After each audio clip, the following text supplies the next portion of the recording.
Baik, perkenalkan nama saya Alicia dengan NPM 2342129. Jadi pada video kali ini saya akan memberikan tata cara ataupun langkah-langkah yang digunakan dalam menguji data. Ya, kali ini kita akan menggunakan aplikasi Stata. Nah, ini adalah tampilan awal untuk aplikasinya ya. Kita akan mulai dengan klik tab file, kita pilih perintah log, dan kita klik bikin. Ini berfungsi untuk merekam semua hasil perintah kita selama menjalankan aplikasi Stata. Ya, supaya di akhir kita akan memiliki dokumentasi terkait apa yang kita uji selama di aplikasi Stata beserta dengan hasilnya. Sini kita akan ubah nama filenya menjadi npm underscore nama dan juga kode kelas. Untuk save as type, ubah ke log. Supaya di akhirnya itu akan menjadi notepad dan bisa dibaca. Nah, jika sudah muncul perintah seperti ini, berarti sudah berhasil. Kita akan lanjut untuk import data. Kita klik file lagi, pilih perintah import, dan kita pilih Excel spreadsheet. Nah, dalam import Excel ini kita akan klik browse, dan kita pilih Excel yang berisi data kita. Jadi kita akan centang import first row as variable names. Ini akan membuat baris pertama di Excel kita menjadi nama variabelnya ya. Klik OK. Dan di sini di sebelah kanan akan kelihatan ini nama-nama variabel kita. Total variabel yang diuji di video kali ini itu ada 11 variabel. 1 dependent, 1 independent, 3 moderasi, dan juga 6 kontrol. Nah, selanjutnya ini kita akan mulai dari Winsorizing. Jadi Winsorizing ini sendiri digunakan untuk mengganti ataupun mengubah data outlier di data kita. Jadi perintahnya itu berbunyi winsor2, kemudian masukkan nama variabel, replace cut 1 dan 99. Jadi data yang di luar dari 1 sampai 99% ini akan diubah sesuai dengan rata-rata supaya tidak terjadi outlier. Oke. Nah, untuk variabel-variabel yang bisa di winsorizing itu ada 8 dari 11 ya, karena tiga lainnya ini satunya berupa dummy, itu SRQ, ya. Kemudian ada yang berupa categorical, nominal ataupun interval, itu di industry sector, dan juga firm size ini sudah di logaritma. Jadi ketiga jenis data seperti itu tidak bisa di winsorizing lagi. Itu ada Windsor, kita sekarang masuk ke tabulate. Nah, jadi tabulate itu ibaratnya Stata akan menampilkan ringkasan frekuensi dari sebuah variabel. Kita akan membuat dua ya tabulate. Yang pertama itu kita buat yang SRQ. Kita masukkan perintah tabulate SRQ dan munculnya seperti ini. Ya. Jadi 1, 4, 5, dan 6 ini adalah nilai-nilai yang ada di data. Ini untuk SRQ, selanjutnya kita akan masuk ke tabulate-nya industry sector. Jadi untuk tabulate industri sektor itu akan seperti ini. Dia ada nilai 1, 2, 3, 4, 5, 10, dan juga 11. Sekarang kita akan coba untuk mengubah industri sektor ini yang awalnya angka, itu menjadi kategori ya, data kategorikal. Nah, caranya itu kita menggunakan perintah label define. Jadi ini adalah perintah Stata untuk mengubah masing-masing angka itu sesuai dengan nama kategorinya masing-masing. Kita ada 1 itu disebut energi, 2 itu basic material, dan lain sebagainya. Kita menggunakan perintah label define dan enter. Ini berarti perintah yang sudah dijalankan ya. Nah, sekarang kita akan menyusun agar angka dan juga kategorinya itu berseberangan atau kiri dan kanan ya, bersampingan. Kita masukkan perintah label list dan di sini bisa dilihat 1 itu akan dianggap sebagai energi, 2 itu dianggap sebagai basic material, dan lain sebagainya hingga nomor 12. Nah, untuk mengubah angkanya menjadi kategori, itu kita menggunakan kita akan menggunakan perintah label value. Nah, selanjutnya kita akan memasukkan nama variabelnya 2 kali. Ya, jadi yang pertama itu melambangkan angka, yang kedua itu melambangkan kategori. Ya. Ketika kita enter, perintah sudah dijalankan, kita masukkan kembali tab industri sektor, dan akan muncul datanya seperti ini. Yang awalnya angka menjadi kategori. Untuk frekuensi, persentase, dan juga akumulasinya masih tetap sama ya. Tidak ada yang berubah, hanya saja namanya yang berubah. Gitu. Nah, itu dia untuk tabulat. Kita sekarang akan masuk ke statistik deskriptif. Jadi, statistik deskriptif itu berisi gambaran yang akan memudahkan kita dalam eksplorasi data di tahap awal. Kita pakai perintah summarize, kemudian kita masukkan variabelnya sesuai urutan, itu ada dependent dulu, kemudian independent, moderasi, dan yang terakhir itu kontrol. Kita enter, dan ini adalah hasilnya. Nah, untuk statistik deskriptif sendiri, dia akan menampilkan jumlah data, udah ada rata-rata, standar deviasi, minimal, dan nilai maksimal. Untuk menyimpan hasil statistik deskriptif, statistik deskriptifnya, itu kita akan menggunakan perintah est_post summarize. Untuk urutan variabelnya masih sama seperti yang tadi, dan di belakangnya kita tambahkan detail. Ini supaya hasil yang ditampilkan lebih rinci. Ya, bisa dilihat ini lebih panjang ya, dari sebelumnya ada count summary, yang kali ini dia ada nilai rata-rata, var, standar deviasi, skewness, kurto, sum lagi, mean, max, dan lain-lain. Ya.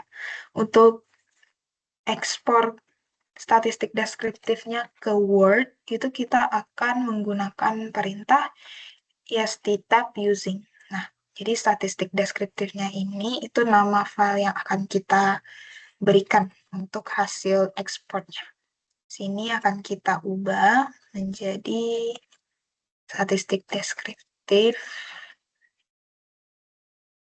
underscore luas uji data. Begitu kita tekan enter, maka akan muncul link seperti ini. Ketika kita klik linknya, ini kita akan diarahkan ke Microsoft Word dan berisi hasil statistik deskriptif dari data kita. Nah, ini untuk statistik deskriptifnya. Untuk save-nya, kita bisa menekan Fn dan F12 di keyboard. Kemudian kita akan diarahkan ke halaman Save As. Kita tinggal pilih foldernya dan ubah Save as Type Word Document. Itu nama disesuaikan kembali dan kita bisa klik Save jika sudah selesai. Nah, setelahnya ini sudah tersimpan, kita bisa keluar dari halaman Word dan kembali ke startup. Untuk statistik deskriptif seperti itu, kita akan masuk ke uji korelasi. Nah, jadi uji korelasi ini kita gunakan untuk melihat hubungan antara variabel-variabel lain dengan SRQ. Jadi kita pakai perintah est_post core. Ini core ini correlation. Urutan variabelnya masih sama seperti sebelum-sebelumnya ya. Dan di akhir itu matrix. Matrix ini supaya dia datanya bisa kita masukkan ke tabel publikasi. Formatnya sudah disesuaikan. Nah, hasilnya seperti ini. Kita akan ubah ke export Word. Kalau export ke Word, kita gunakan perintah est_tab using lagi. Uji Pearson, kita sesuaikan namanya. Jika namanya itu ada yang sama, maka Stata tidak bisa menyimpan. Jadi kita harus ubah dengan nama yang berbeda-beda. Nah, sama seperti sebelumnya, ada link ketika kita klik, itu akan diarahkan ke Word. Ini adalah hasil uji korelasi. Jadi kalau misalnya data variabel yang kita uji itu banyak, maka korelasinya akan terlihat panjang ya, seperti ini. Nah, ini adalah hasil uji korelasinya. Yang dilihat biasanya fokus ke bagian sini. Ini kan SRQ ini adalah dependent kita. Jadi kita lihat ya, dari uji korelasi itu ada 3 variabel yang menunjukkan signifikasi. 2 di antaranya itu signifikasi negatif, satunya signifikan positif. Signifikan positifnya itu ada di ESG. Itu kita lihat dari korelasi koefisien korelasinya itu 0,507. Nah, karena ini positif hasilnya berarti ini dikategorikan sebagai pengaruh positif. Sedangkan untuk p-value-nya di bawah ini itu 0,000. Dalam penelitian yang bisa dikategorikan signifikan itu jika nilainya di bawah 0,05. Signifikasinya semakin kuat jika nilainya di bawah 0,01. Nah, di sini itu signifikasinya itu kuat dan positif untuk ESG. Sedangkan untuk tenor, itu karena koefisien korelasinya itu negatif 0,230, sedangkan p-value-nya 0,013, berarti ini dikatakan sebagai hubungan signifikan dan negatif. Ya, perbedaannya itu kalau misalnya ESG itu positif, berarti semakin tinggi nilai ESG, maka semakin tinggi pula SRQ-nya. Sedangkan untuk tenor, semakin tinggi tenornya, maka semakin rendah pula SRQ-nya. Hubungan negatif ini juga terjadi untuk board independence ya. Jadi koefisiennya minus 0,234, p-value-nya 0,011. Ini untuk uji korelasi, akan kita simpan. Sama seperti sebelumnya, caranya Fn dan F12, pilih folder, ubah ke Save as Type Word Document, dan klik Save. Jika sudah, kita bisa tutup halaman Word-nya dan kembali ke Stata. Kita masuk ke tahap selanjutnya, yaitu Ordered Logistic Regression. Jadi, karena dependen pada data kali ini, itu berupa scoring ya, atau bisa dikategorikan sebagai dummy. Jadi, regresinya itu tidak bisa memakai regresi linear. Jadi, kita gantikan dengan Ordered Logistic Regression. Caranya, itu perintahnya kita menggunakan OLOGIT, dan kita uji untuk model pertama dulu. Jadi model pertama itu pengaruh antara ESG kepada SRQ. Jadi untuk variabelnya kita mulai dengan dependent, independent, dan disusul dengan variabel kontrol. Moderasinya tidak kita masukkan karena ini baru model pertama. Dan di akhir kita menggunakan VCR robust untuk meminimalisir adanya multikolinearitas. Jadi kita enter dan akan terlihat hasilnya seperti ini. Jadi, biasanya kalau untuk order logistic regression ataupun regresi lainnya, kita hanya fokus ke bagian probability di sini. Jika dia di bawah 0,01, itu biasanya sudah signifikan hasilnya secara keseluruhan. Tapi untuk masing-masing variabelnya, itu bisa kita lihat di p-value bagian sini. Jadi ya di sini signifikannya itu di ESG 0,00 ya, dan juga board independence 0,016. Nah, ini adalah hasil logistik kita untuk model pertama dan memenuhi ya. Karena hipotesis kita berarti signifikan. Selanjutnya kita akan simpan di estimate store M1, enter, kemudian kita lanjut ke untuk model kedua. Jadi model kedua itu ada beberapa langkah tambahan ya. Itu kita harus menggunakan perintah sum ESG. Ini fungsinya itu untuk memeriksa distribusi variabel, memeriksa range nilai, dan mengetahui rata-rata dan juga sebaran data. Nah, untuk perintah kedua itu ada gen C underscore ESG sama dengan ESG dikurangi R dalam kurung MEM. Ini untuk mengubah ESG sebagai variabel center. Jadi variabel center itu diartikan sebagai variabel yang diubah hingga rata-ratanya itu menjadi 0, dan setiap nilai menunjukkan deviasi dari nilai rata-rata. Dalam order logistic regression ini, dipakai agar interpretasi koefisien itu bisa lebih mudah, mengurangi multikolinearitas, dan juga membuat analisis interaksi lebih stabil. Untuk kedua perintah tadi ya, yang sum dan gen, itu kita gunakan juga untuk variabel moderasi kita. Jadi pakai untuk variabel independen dan moderasi. Kita jalankan seperti ini dan hasilnya akan muncul. Selanjutnya kita akan membuat hubungannya. Jadi kita membuat hubungan moderasinya. Kita menggunakan perintah gen lagi. Kemudian ESG underscore H, berarti ESG-nya akan dihubungkan ke H.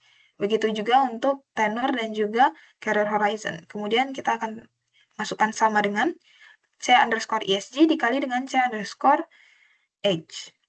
Dan sama untuk kedua moderasi lainnya. Ini adalah perintahnya dan bisa kita jalankan. Enter, sudah masuk dan sudah dijalankan, kita bisa masuk ke ordered logistik untuk model kedua. Sudah kita masukkan. Nah, jika di model pertama itu kita hanya ESG dan langsung ke kontrol, di sini kita ESG-nya itu kita menggunakan variabel yang sudah kita sesuaikan tadi, yang C underscore. Nah, ini untuk ESG dan juga moderasi, kemudian kita masukkan juga hubungannya yang C underscore H, ESG underscore H, ESG underscore 10, dan ESG underscore CHR. Baru kita susul dengan variabel kontrol dan VCR robust. Begitu kita enter, hasilnya akan seperti ini. Keseluruhannya signifikan, tetapi jika kita lihat di p-value-nya, untuk hubungan moderasi ya, karena di sini kita fokusnya di hubungan moderasi, itu tidak ada yang signifikan. Jadi, moderasi age, tenure, dan juga career horizon itu tidak berpengaruh pada hubungan antara ESG terhadap SRQ. Ya. Nah, dengan demikian, maka bisa dibilang hipotesis kedua kita tidak terbukti. Sebelumnya kita akan save dulu, estimate store M2. Nah, jika tidak terbukti seperti ini, harusnya akan dibutuhkan perubahan pengukuran ya. Perubahan pengukuran antara age, tenure, ataupun career horizon, ya, sehingga moderasinya bisa terbukti. Tapi di sini kita akan lanjut saja untuk estimate store M2-nya sudah dilakukan, kita akan menggabungkan hasil keduanya ya, model 1 dan model 2, kemudian kita ekspor ke Word. Kita menggunakan perintah isttab, karena tadi itu sebelumnya kita F ya, di sini kita menggunakan M, karena store kita sudah menggunakan M. Nah, kemudian kita akan mengubah namanya, supaya tidak ada yang sama. Kita enter. Jika kita klik linknya, maka tampilannya akan seperti ini. Ini adalah hasil ordered logistik model 1 dan model 2. Model 1 yang di sebelah sini, model 2 yang di sebelah sini. Oke, kita akan save. Sama seperti sebelumnya, kita masukkan ke folder, sesuaikan namanya, ubah type-nya, dan klik save. Ya. Ini cara lihatnya sama seperti di uji korelasi. Jika dia bintangnya ini menandakan signifikan. Jadi biasanya yang kita ambil untuk penelitian itu bintangnya harus minimal ada 2. Di sini hanya ada untuk ESG dan juga board independence di model pertama. Sedangkan model kedua ada board independence dan juga ESG yang sudah disantar ya. Untuk moderasi masih belum signifikan, jadi perlu ada revisi untuk inputan datanya. Kita kembali ke Stata. Nah, untuk ordered logistik sampai di situ, terakhir kita akan melakukan uji asumsi. Nah, ada 2 untuk ordered logistik. Itu yang pertama ada uji proportional odds assumption. Jadi kita akan melihat reaksinya jika ESG itu meningkat, apakah jarak peningkatannya itu akan sama di setiap angkanya. Jadi kalau secara contoh itu misalnya ESG-nya meningkat nih nilainya dari 1 ke 2. Jarak pengaruhnya terhadap SRQ itu akan tetap sama atau tidak di setiap peningkatan. Jadi kalau misalnya dilihat di sini perintahnya adalah ologit, kemudian kita masukkan SRQ, dependent, variabel independent, dan juga variabel kontrolnya ya. Ini perintahnya sama seperti kita di awal, mau bikin order logistic regression, tapi ya. Sama juga kita akan menyimpannya di estimate store M1, dan kita langsung masukkan yang model kedua tadi, tanpa VCR robust. Enter, ini hasilnya, dan yes, estimate store M2. Nah, kenapa kita tidak menggunakan VCR robust? Karena untuk menjalankan uji proporsional ini, itu membutuhkan perintah LR test. LR ini itu tidak bisa dijalankan jika data yang disimpan itu menggunakan robustness test. Menggunakan robustness. Jadi kita jalankan tanpa robust, dan likelihood ratio testnya ini menunjukkan ada probability 0,5492. Syaratnya itu jika terpenuhi, itu ada di atas 0,5. Jadi dengan begini, kita asumsi bahwa kita bisa menganggap kalau modelnya ini memenuhi uji proportional odds assumption. Oke, nah yang terakhir itu kita akan menjalankan uji multikolineritas. Kita akan masukkan perintah regress. Ini supaya ada regresi aja untuk dummy variabelnya. Kita masukkan seperti biasa, dependent, independent, moderasi, dan juga kontrol. Kita enter, ini hasilnya, dan kita akan masukkan perintah stat_diff. Ini untuk menjalankan uji multikolineritasnya.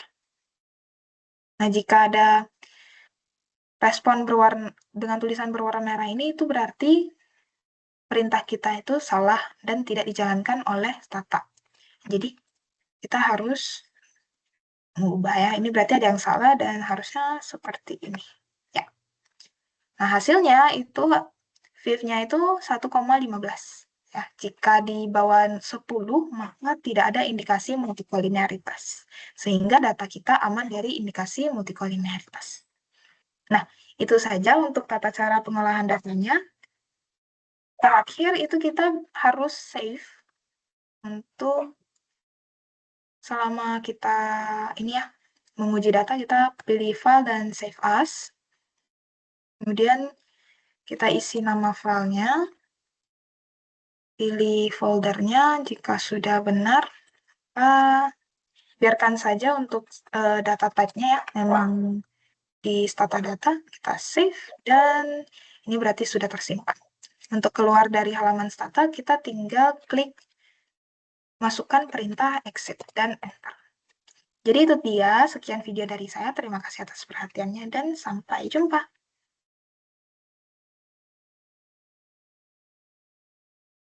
Dah.